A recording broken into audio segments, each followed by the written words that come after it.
akoina theoretical oina perspective te yenga akanda amo akoina practical da akoigi learning tawrakpa adagi unlearning tawrakpa mayam se sum thingarakpa matamda agi suggestion natraga agi wakhalon je phongdo hai taraga di ngasai gi mem Bijalaxmi na su mem Tonila na su panbikre education haise yam yaninge education is very important ne ko aduga educated person khuding mak conscious decision law ne habdi laite yes very true so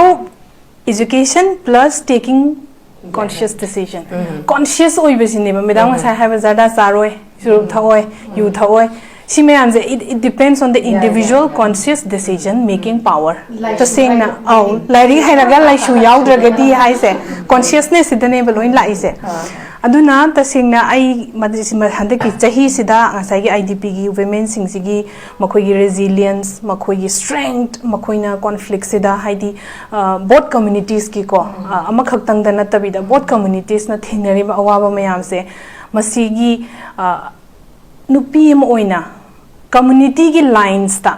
hana khaidok dringai da akhoi je nupi ni we are all women habese simanga haidi sima yas yaraga nupi amana maitei no oisnu maitei pangan no oisnu anal no oisnu maduna thingnari ba awabado ma na thingnari ba awabase the ai sina realize tawraga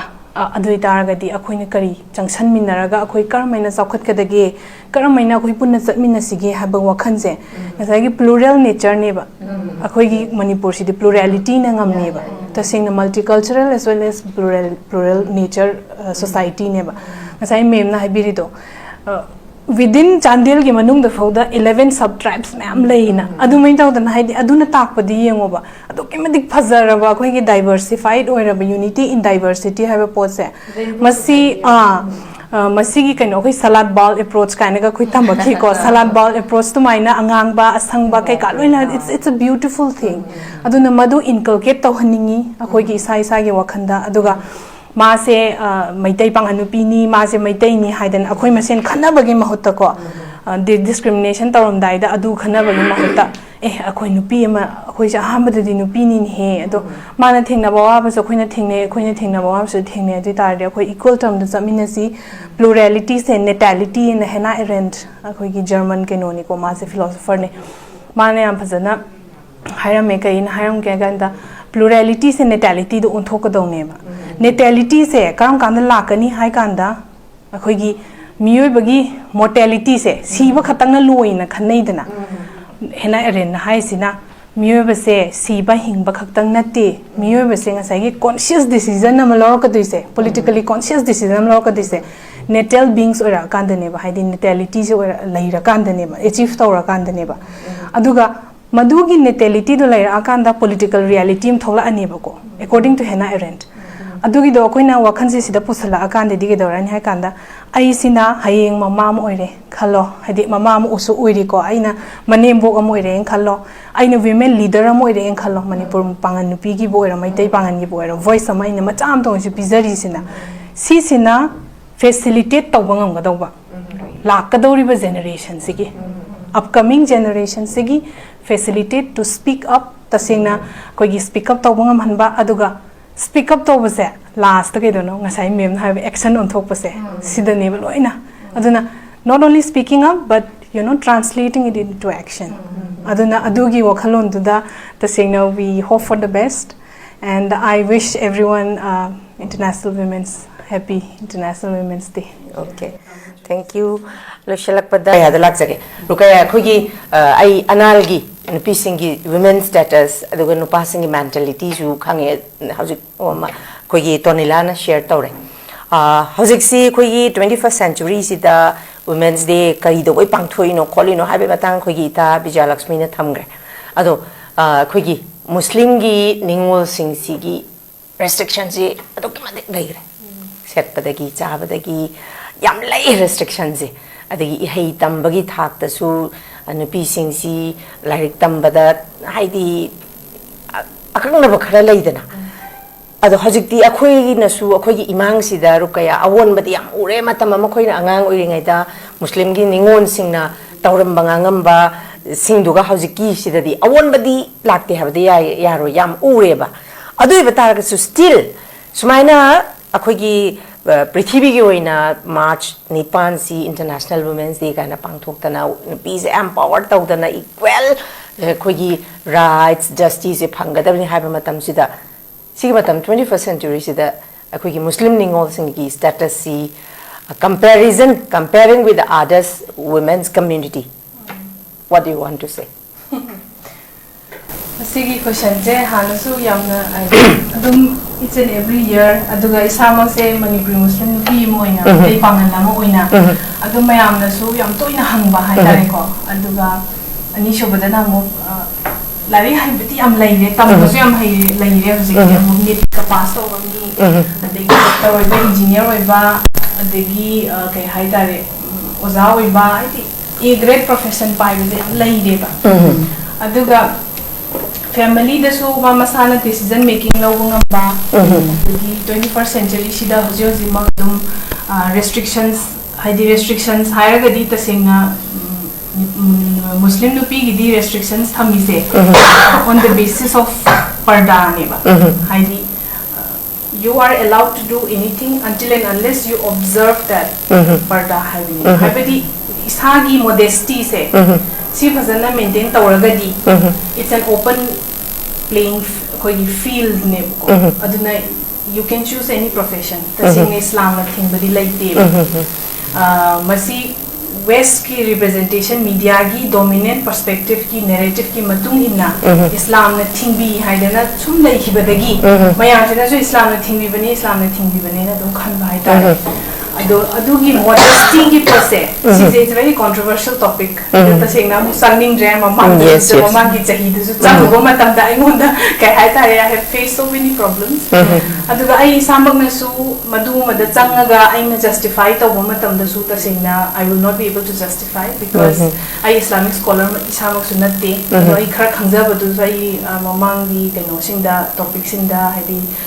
platform singda ngang khre hai khre aduna I think it's a very well discussed over mayam so khangaraba haji 21st century sida akoi se karam haina move on tawrei change kamaina purai aduga tasina akoina yengsaluba matamda radical changes ti keshu purapa ngamdri haidi change ti khada lakani tamna dum lakani change budi laksu laaga leiri yes laaga su leiri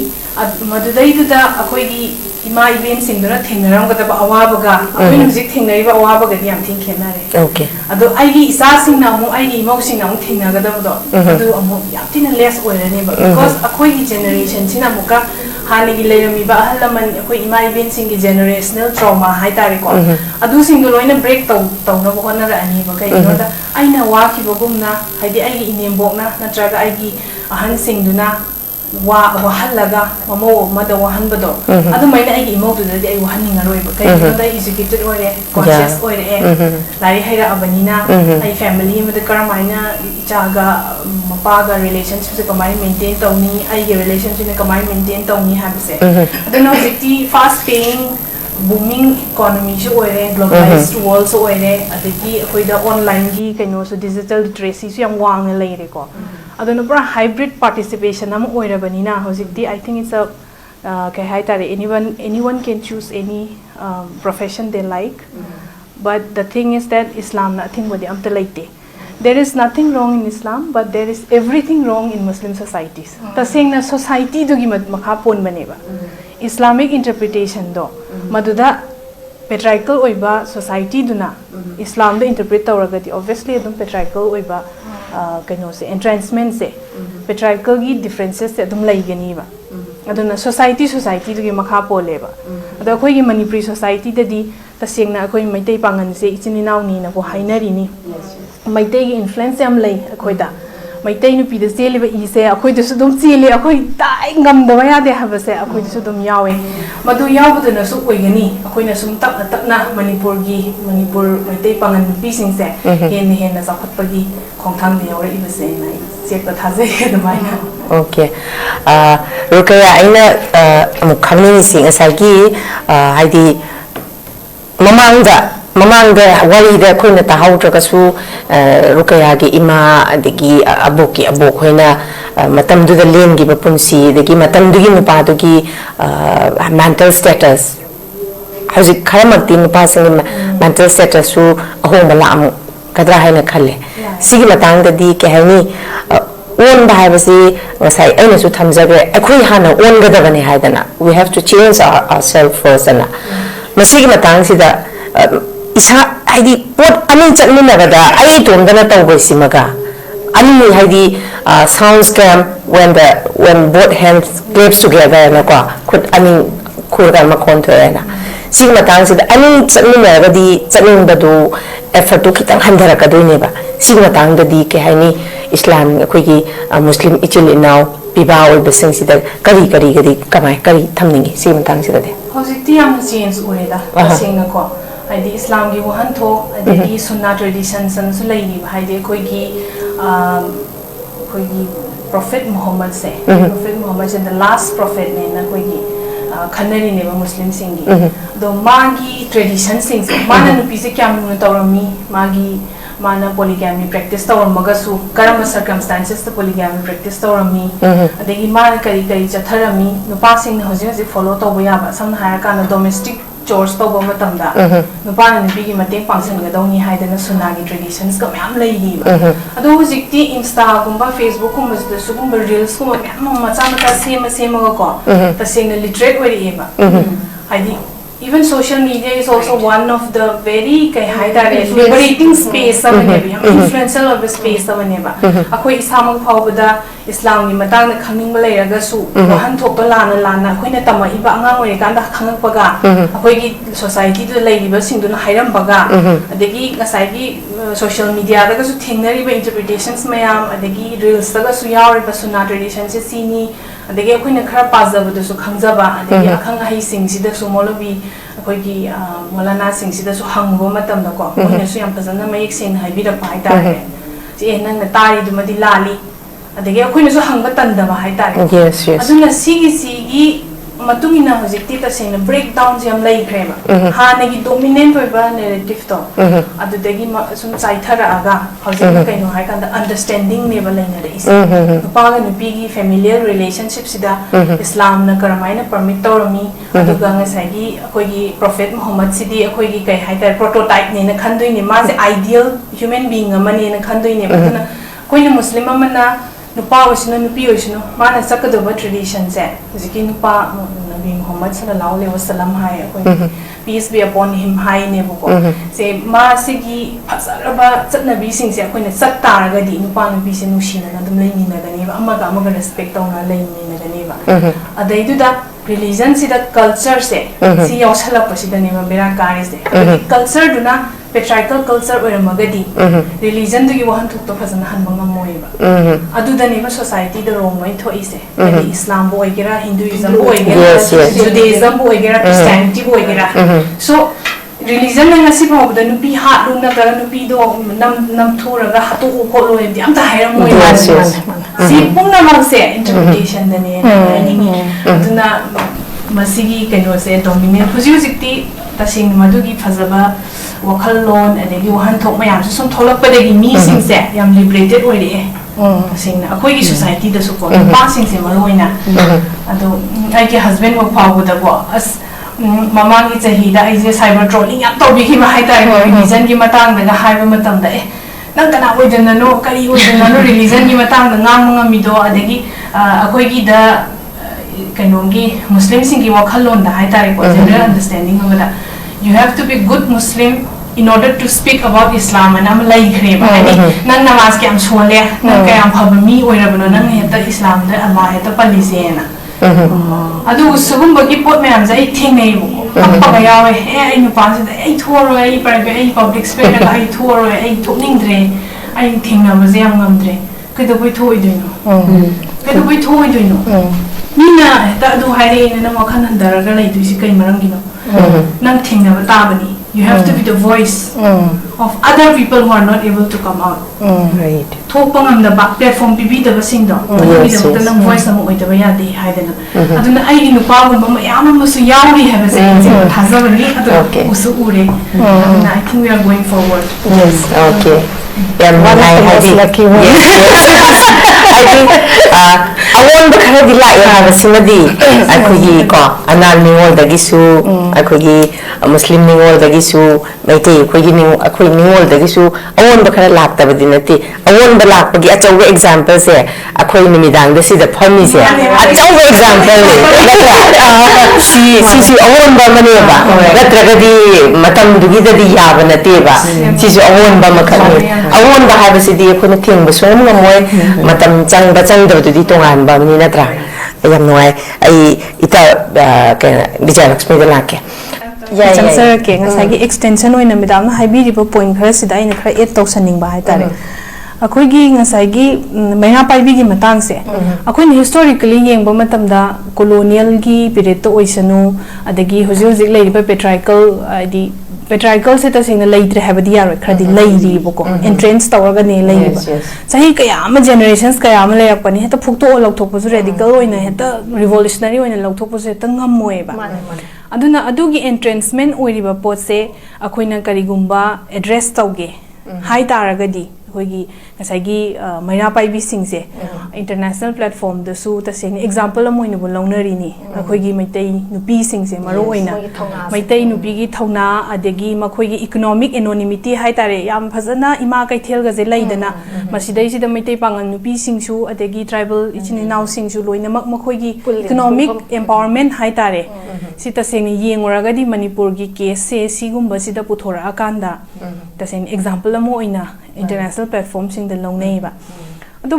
conflict se adum hana dagi hauna manipur se hek formation the indian gi union se the join torok dagi hauna adum khoi conflictual period hai tare ko adum khara adum amu nemdani amu wangi amu nemdani ado khoi handak se 2023 da conflict thole si tholak pasin namara moiraga akhoi gi women's ki movement se ngasai mem na haibi khibdo politicization torok da makhoi gi asengba masak phazaba pose tasing hijack tawkhibasu yaweba because of the politics aduna maina paibi gi leadership se sida aina haidi recommendation ni haigadra natraga suggestions amani haigadra akhoi section pamsu thoiba akhoi na nupi gi voice oirabanina akhoi ni ngasi muk phaminari se phauda akhoi se resource person amoini kaigum ni ngang mangam mani na loin thola inga daneba mayam na su platform am pibiri neba adaida akhoi na leadership oina leiba matamda akoigi American gi akoigi scholar sing Judith Butler kind haibo ko tasengna right to protest tauba assembly akoigi mobilization tauba se tasengna performative khaktangi tauba su leiri symbolic khatani ngasai gi mem na haiba rallies ki dharna gi tauri sing se si performative akoigi kaino ne ba theoretical lens ta sanjal akan dani ko in haizari se action di yaw da ba ngasai mem gi action si da la ka doi ne ba performance oina adum chatkhiba aduna performance oina chatla kan sida madugi kai haitare presence politics of presence haitare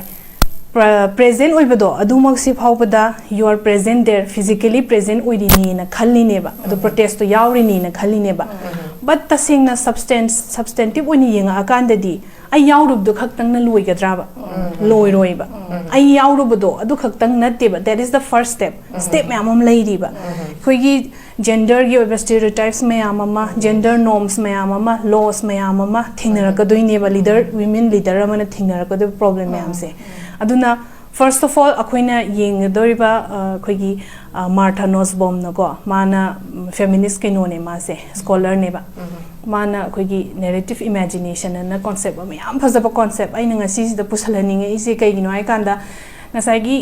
mi amana natraga nupi amana waba se magi khongup se tunga kanda haidi medam gi khongup sida aina tunga kanda medam gi awaba se in khangduini ba antine na list adu taw da taraga di medam na ai gi awaba su khangoi aina medam gi awaba su khangoi ba adu ai khongup tung ba hai se wearing the shoes of the another person hai se si pumna mak se kaida la ka doina kanda empathy yauba feelings emotional oiba sympathy leiba aduga critical judgment leira kandani aduna aina hainingi je khoi gi ima event sing sina manipur ima leibak haina haidra wahida di Manipur ima leibak ana haiba Manipur ima leibak sida yauri se community khuding makneba loina mak yaweba masidai sida maitai pangan khak yaw banate maitai khak yaw banate naga ijini naw khak yaw banate anal khak yaw banate loina mak differences mayam do ado mamangi women's day das yam phasai haidi loina mak yawraga dak so haidi akhoi ge kaino se loi shui ko aduna sigi wakhalon se ta sengna Manipur da su loina reflect taw haningi aduga leiriba ima event sing sina su ta sengna ngasai gi narrative imagination se punna sagat minara akanda ngasagi political reality ma thola kaduine ba akhoi punbagi wakhalon haiba ma apunbagi wakhalon lakpase madam aigi wakhalon dadi tasengna mak khoi ni ngasai khongup se tongsan ba kanda haije migi awaba se udragadi khangoi doine ba migi awaba se urani empathy social judgment mayam critical judgment se kari gi damak ta mas mai wari no aduga ngasagi madam na yam phazaba madam gi approach hai tare ko ani yam yaning ba hai tare Madam nang asagi khoi gi leiriba diversity se sida Muslim nupi mana kari face tawi anal nupi mana kai face tawi smai thammi se kai gi no da ai mana face tawaga madam na face tawaga madam face tawa yam khena ni ba aduna respect for that diversity aduga tasengna representation tawrak pase mere representation khatang nattaba aduga voice pi base si khatang nattaba akhoi ju tasengna kai hai tare real oiba policy making da policy steering da policy formulation da adu sipumna makse it will be possible kai affirmative action yaud di yaroiba positive discrimination akhoi gi reservation policies yaud di adu reservation policies ebo pass pudi tawkhre adu masi implementation 2029 ni matung da tawrani ba adu sigi matung da kari lakpono habudi it's worth to watch it's worth to watch Tonila aina hausi amu khangning si ekhoi si sai ekhoi ki thaina mamangai da gi ekhoi awon bala e ahong bayam la e adumak pu ekhoi si ngasai gi domestic violence harassment si da sengna mak masi pura muthat khrabra maru phukna mangrabra habadi mangdi ekhoi adum social media da su ui adu janatana adum tongan tongan manupi singi wari su dumak leiri sigi matang sida kari haini nupi sing sida ai si nupa mana ai ngonda madi tauge na intensely my mind da set taw leira bane ba set taw leiba mi du di nang tauga nu haiba yaroi ai semdok pangamoi ba mi ma adui targadi nangi mindset tu nang adu lersu nangna domestic violence mana tawrakadori ba mana pigado be harassment sidagi matau karamna aina tawhalloi da ge habisigi matang sida Tonila kari kamain thamni asigi matang se haipeti lugidi yam laibadi oiroi because sudden change haibisi su miyama gi khara khazikti masi minimize tawrakani haina khalleba aduda natana akhoi gi ira sida budi akhoina imau otpa kai dudi thajadre wari ni understanding loin leina ga male asigi sum yeng se ba manem bok amana mai mamong na tawbada di da sawe ba masani ngona laga taw ni harau ne manes ai ya si phakre da hai som da di mai masanu pa na tawbada di ha ai isa no pa si masi mau de la ba da gi loi mak lai gre kon thengan le sa thon sigi to se lai re ha ba aduduna semdok pa ha bi yum da gi ai na icha yok pa mata da khoina sai oja bija lakshmi ne jo thambi ba do chak thong phau chu do boiro sen tan ba do boiro lo khak pheng ba do boiro phi shu ba do chama la equally se icha da su nu pa pi khak ta na tawraga di hayeng akhoina takpi gri ba do na hayeng magi mayum palak pa matam da ma family kai roi ba do na mai pi do la ne ngasai gi point amasu nupaga nupiga na haidi domestic ki oiraga di nupida na sum namsan base sigi differentiation je adugi mahuta akhoi gi kano nupi sing sina oisanu adagi ai gi partner oiriba nupa sina oisanu ko survival skill lamani na khalan khraga di adu akhoi gi baba je lai bam phai bu ko adi college jo za zo aduga ne nupa sa nupi su chap mana na survival skill ni khan ga dong ni noi ji kai guma island amada mane tawa lai re khalo ba nupi na chak thoma ngai lai gadra isa nupa si da akhoi gi yambada inau ba da hai ba ko akhoi ba na yatina hujik ne mane hujik ne yam na mai chale ba da ne akhoi sum yeng se ba nupana magi nupi lagi daba matam tadi yum se kanana pan bi hautu no nupi ma thijin dire se haidro kai no da manga sagi imung do ma pan ba haitre pu bangam dreba ha ade khoi di nupi di nupa yaw dra su chen gi awaba dagi society gi minok masadi yam phangi ko nupi mana adui tara su imung ma di ma lepangam pu bangam me ba sapar ni ensang yon ba ni khangde chini da che khon ba ni khangde kai no ma jugali chapni khangde adi mangam na bkhon na kani ba pi gi de chado shumba da yung na ngam na bkhon na kanati on top of that ma bu badana defame to ko society na adusu nupi su adusu benly nupi na nupa na pakha oibadadi adugumba assassination character assassination laite ba nupa na oibadadi atopa thi badadi second wife la ma remarried to matam dadi society na haise imung je kana na pubini nupi ma yaw draga di ma imung je yung oina pala roi haeba nupi na nupa second marriage tau se ba magi ngasagi widow na traga divorce mana kai haini mana policy sex pa magi ni haeba assassinate to lakra man policy adu da oina uiba sex ta oina sigi pot sini ba body gi kaino ubi bedo sini da sigi sigumba mayam se khoi ngasi khoi si yong na mapan thokna sigumba wari myam pu thoga ngang ba ngam isu di sisu ahong mana te ha bi ya roi ko yang wa adu bu akhoi je mama ni mache ni kana magi loina bi ni thank you so very much thank you Ruqaiya ngasik se ham dunga ya seng bade ta sengna ai de akoi gi opinion sing se isa isa na feel to bu kuting mak se akoi na theoretical oina perspective te yenga akanda mo akoi na practical da akoi gi learning torokpa adegi unlearning torokpa mayan se sum thingara pa matam da agi suggestion na traga agi wakhal non se phongdo hai taraga di ngasai gi mem Bijalaxmi na su mem to nila na su panbigre education hai se ai yam yaninge education je very important ne ko aduga educated person khuding mak conscious decision law ne habdi laite ba yes very true so education plus taking conscious decision conscious oi besine ba medang sa have zada saroi su thoi you thoi si me amze it depends on the individual conscious decision making power to saying na au lari hairaga lai shu yaudra hai se consciousness idane ba loin lai se aduna tasingna ai madisi mahande ki chahi sida ngasai gi IDP gi women sing sigi makhoi gi resilience makhoi gi strength makhoi na conflict sida haidi both communities ki ko ama khaktang da natabi da both communities na thinari ba awaba mayam se masigi nupi em oina community gi lines ta hana khaidok dringai da akhoi je nupi ni we are all women haibase simanga haidi sima yas yaraga nupi amana maitei no oisnu maitei pangan oisnu anal no oisnu maduna thingnari ba awaba do ma na thingnari ba awaba se de ai sina realize tawraga adui taraga di akhoi na kari jangsan minaraga akhoi karmaina sakhat kadage karmaina akhoi punna chatmina sige haba wakhan se ngasai gi plural nature ne ba akhoi gi manipur si di plurality na ngam ne ba tasing na multicultural as well as plural nature society ne ba ngasai mem na habiri do within Chandel ki manung da fauda 11 subtribes ma'am leina adu mai taw dan haidi aduna takpadi yengo ba adu kemadik phazara ba khoi ki diversified oira ba unity in diversity have a pose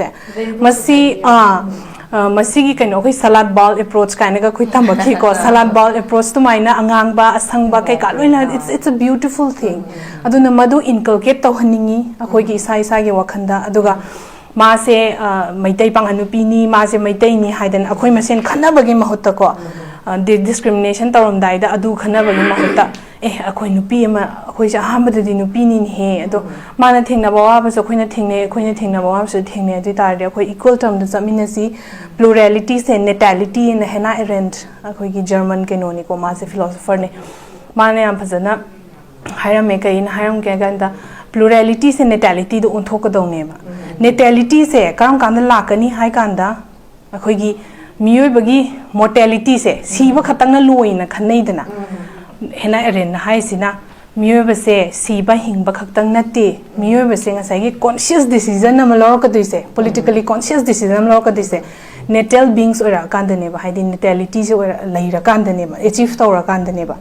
aduga madugi natality do laira akanda political reality m thola ani ba ko according to hena arendt ꯑꯗꯨꯒꯤ ꯗꯣ ꯑꯩꯈꯣꯏꯅ ꯋꯥꯈꯟꯁꯤ ꯁꯤꯗ ꯄꯨꯁꯜꯂꯛꯑꯀꯥꯟꯗꯗꯤ ꯀꯩꯗꯧꯔꯅꯤ ꯍꯥꯏ ꯀꯥꯟꯗ ꯑꯩꯁꯤꯅ ꯍꯌꯦꯡ ꯃꯃꯥ ꯑꯃ ꯑꯣꯏꯔꯦ ꯈꯜꯂꯣ ꯍꯥꯏꯗꯤ ꯃꯃꯥ ꯑꯃ ꯎꯁꯨ ꯑꯣꯏꯔꯤꯀꯣ ꯑꯩꯅ ꯃꯅꯦꯝꯕꯣꯛ ꯑꯃ ꯑꯣꯏꯔꯦꯅ ꯈꯜꯂꯣ ꯑꯩꯅ ꯋꯤꯃꯦꯟ ꯂꯤꯗꯔ ꯑꯃ ꯑꯣꯏꯔꯦꯅ ꯈꯜꯂꯣ ꯃꯅꯤꯄꯨꯔ ꯄꯥꯡꯒꯟ ꯅꯨꯄꯤꯒꯤꯕꯨ ꯑꯣꯏꯔꯣ ꯃꯩꯇꯩ ꯄꯥꯡꯒꯟꯒꯤꯕꯨ ꯑꯣꯏꯔꯣ ꯚꯣꯏꯁ ꯑꯃ ꯑꯩꯅ ꯃꯆꯥ ꯑꯃ ꯇꯧꯔꯁꯨ ꯄꯤꯖꯔꯤꯁꯤꯅ ꯁꯤꯁꯤꯅ ꯐꯦꯁꯤꯂꯤꯇꯦꯠ ꯇꯧꯕ ꯉꯝꯒꯗꯧꯕ ꯂꯥꯛꯀꯗꯧꯔꯤꯕ ꯖꯦꯅꯦꯔꯦꯁꯟꯁꯤꯒꯤ upcoming generationsigi facilitate to speak up tasengna koigi speak up tawba ngamhanba aduga speak up tawbase last ta kaidono ngasai mem have action on thokpase sidane loina aduna not only speaking up but translating it into action aduna adugi wakhalon duda tasengna we hope for the best and I wish everyone happy International Women's Day. Okay, thank you. Lushalakpada